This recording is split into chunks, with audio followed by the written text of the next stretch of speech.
The White House said today that the president will not invoke executive privilege to keep fired FBI Director James Comey from testifying to the Senate Intelligence Committee. That panel is investigating Russian meddling in the election and whether anyone in the Trump campaign was involved. Nancy Cordes is on Capitol Hill. The deputy White House press secretary said today the president has the right to block Comey's testimony, but won't. Why? In order to facilitate a swift and thorough examination of the facts sought by the Senate Intelligence Committee. Democratic leader Nancy Pelosi argued the president had no choice. I think if the president were to say he shouldn't testify, that would be very incriminating for the president. They got far deeper.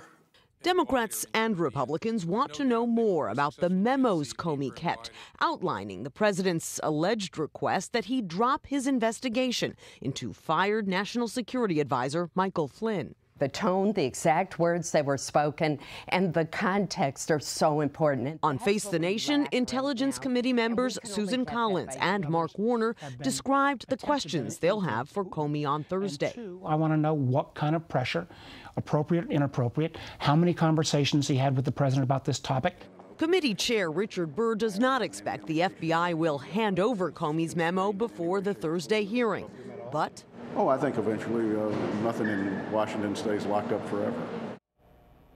Two other top intelligence officials, including the head of the NSA, were also pushed by the president to downplay the Russia investigation. They'll testify on Wednesday. Scott, senators are trying to determine whether all of this was just presidential banter or if it amounts to obstruction of justice. Nancy Cordes on Capitol Hill. Thank you, Nancy. And keep in mind that CBS News will bring you live coverage of Comey's testimony beginning Thursday morning.